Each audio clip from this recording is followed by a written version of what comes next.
about in the Western countries, but definitely in the Indian countries, this is very common sight. A baby is crying. They take the baby to the doctor, they take the baby to the best doctors. Still the baby feels uneasy within, cries. The mother provides the milk, still the baby doesn't stop crying. The food is provided, the baby doesn't stop crying. And an old lady in the home, whom they call as grandmother, she simply comes and she says to the son, hey, listen, you are not agreeing, just give the baby into my hand. She simply takes the baby into her hand and she puts some sesame seeds, some salt, some chili, and she just circles it around the baby thrice. I don't know what she talks in it. Maybe she's giving an affirmation. And then she just puts it aside and burns it. As a common sight, any number of babies have simply stopped crying after that. What has she done here?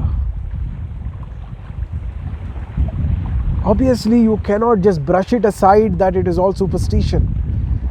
I've seen this any number of times. Personally, in my case, whenever I go in tours, many of you, I travel in luxury vehicles. I drive my BMW X3, and when I'm putting all those, it does definitely have some kind of impact in a negative way by people. You call this as evil eye. And then I put the crystal salt water and I just circle it around, in the tub, and then I simply lay down in my bathtub, simply. Or I put my leg in a bucket and I simply start splashing. You know what? It just energizes me like anything. So definitely, you may wonder, Karthik, what are you talking? See, this is where I tell you, you have to be a part of my deep inner circle, where I will be releasing this deep inner circle, where I will be talking to you extensively about those things that you never ever get in any YouTube video. I will talk to you about prana. Let me give you a small example of what kind of talks happen in my inner circle, just that you can measure it, okay? What is essentially Tantra? People have all so many different kind of notions about Tantra. Tantra is a field play of pranic energies, either through sexual intercourse or either through certain practices. What happens here? There is a field play. You are interfering with the pranic source. Now every human body has prana, because of which we are alive. If the prana becomes a little feeble, that's it, you will fall dead. You will get a disease. Prana, when it is vibrant, you are very alive. Even you've seen any number of people in the villages, they're very old. The age will be around 70, 80, but their pranic body is intact. And it's intact with the universal pranic energy. So this kind of an establishment, some deep science has gone inside them, they're not meddling with it. And you will feel them very, very healthy, very, very agile, very, very fresh. There will be so much of energy in them. And you will see people in the cities, just youngsters, 21 years, 22 years, very dull. You will see women, very dull. They'll not have the agileness to wake up. They'll not have the freshness to wake up. Every time they want to sleep, there is inertia in them. What's happening here? They are disconnected. Their pranic energies are completely disconnected with the universal pranic energies. So in the occult practices, what they essentially do is simply this. They simply disconnect and disassociate the physical pranic energy with the universal pranic energies. When this kind of disassociation, disruption is caused, a person falls dead, a person falls ill. These kinds of situations have happened, in the Native American cultures, in the shamanic cultures, even in the ancient Indian cultures. These days it's not much alive, but it was very much there. It was very much a possibility.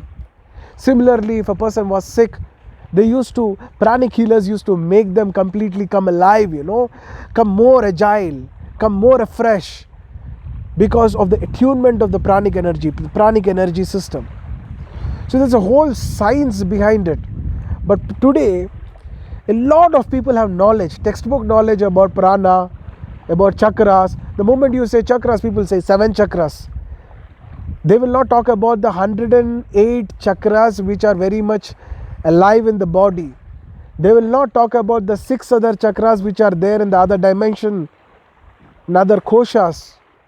They do not understand the relevance of koshas, the energy sheaths in relevance with the chakras, because these are not mentioned in the textbooks. They will not know about it. The moment you say chakra, they'll say, hey, yes, it's Mooladhara chakra, Swadhisthana chakra, Manipura chakra, Anahata chakra, Vishuddhi chakra, Agya chakra, Shastrara. They will just give you names without understanding a thing about it. They will say, my chakras are active. They don't understand what they're speaking about.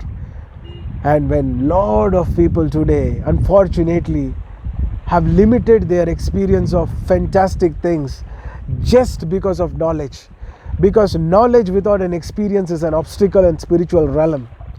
Let me tell you once again, knowledge without an experience is a big restriction in the spiritual realm. You're just getting contained by the knowledge. You will still remain thirsty. You will still remain unfulfilled. And you will still remain very, very unsatisfied. I see today any number of people. You see today, when you go, there are so many Osho dhams and Osho ashrams everywhere around the world. And people just tell, you go to their ashram. I see a lot of people, they're coming up and they talk about, what Osho has said, without understanding a glimpse of the experience from where this knowledge is coming. Empty knowledge without experience is only going to give you more and more trouble, because you are entering terrains which are extremely disturbing. You are entering terrains which are not going to give you any satisfaction and fulfillment. So it's very, very important to engage yourself in direct experiences and engage yourself in those authentic talks which is called as the satsang. I am making a declaration right now to this fantastic universe which is going to be listening to me, which listens to anybody who speaks from a genuine sense of harmony and humbleness and surrender, that a lot of people around the world are going to be a part of this deep inner circle of authentic talks. And you will find the details very soon in the description. Keep watching this video. One day I'm going to update this very, very soon, maybe in the same week, where you will have access to those kinds of information which perhaps you might have never ever heard it anywhere in the world. Have a great day, everybody. And I'm sure the thirsty spiritual seekers around the world who have traveled enough have still not found the deep-rooted answers that they're looking for.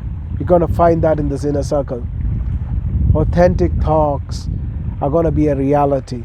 Check out for the authentic talks. Good day, everybody. This is Karthik Poovanam. Have a fantastic time.